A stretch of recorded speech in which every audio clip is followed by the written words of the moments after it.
Formed in the late 80s, the band was originally dubbed Mighty Joe Young. Gigging around San Diego, the DeLeo brothers Weiland and Kretz built a local audience before entering the studio with O'Brien. Forced to change their name for legal reasons, they latched onto the STP motor oil brand and eventually decided to flesh the initials out as Stone Temple Pilots.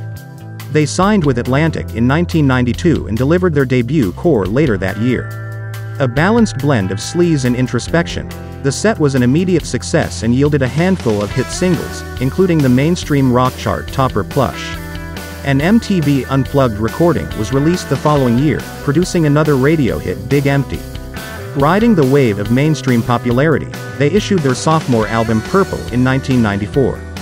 Their sole Billboard 200 chart topper, the multi-platinum international smash, was a peak in the band's career, home to their most enduring single, Interstate Love Song.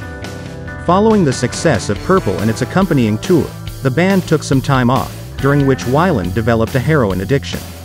In the spring of 1995, he was arrested for possession of heroin and cocaine, and was sentenced to a drug rehabilitation facility. Following his completion of the program, Stone Temple Pilots recorded their third album. Released in the spring of 1996, Tiny Music Songs from the Vatican Gift Shop entered the charts at number 4.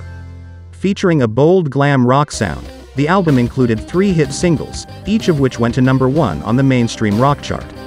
Shortly after its release, Stone Temple Pilots announced that Weiland had relapsed and entered another rehab facility, thereby canceling the group's plans for a summer tour. Weiland's drug problems and the group's inability to support Tiny Music with a tour meant that the album couldn't replicate the success of its predecessors. By the end of the summer, it had fallen out of the top 50 and stalled at platinum, which was considerably less than what the group's 2 previous albums achieved. Still battling his personal demons, Weiland recorded a 1998 solo album 12 Bar Blues, while the remaining members of STP recruited vocalist Dave Coots to record a self-titled LP under the band name Talk Show. To the surprise of many, Stone Temple Pilots reunited, completing 1999's number 4, a dark affair that marked their first appearance on Billboard's Hot 100 with the pensive single Sour Girl. However, shortly after the album's release, Weiland was sentenced to a year in a Los Angeles County jail for violating his probation, which stemmed from an earlier conviction for heroin possession.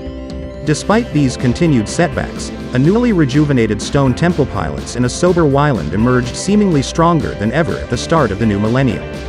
The band got back to basics with Shangri-La Dee Da, released in summer 2001. Single Days of the Week was a top 5 favorite on the rock charts, but the album never made it past gold certification and was one of their lowest charting to date. 2 years later, STP issued the Greatest Hits package, Thank You.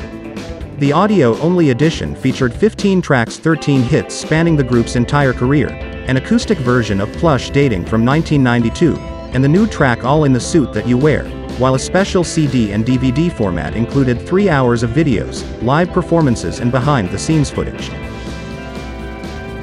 Stone Temple Pilots took another break between 2003 and 2008, during which time the DeLeo brothers joined Richard Patrick and Ray Luzier to form Army of Anyone, and Weiland found renewed success as the frontman of supergroup Velvet Revolver.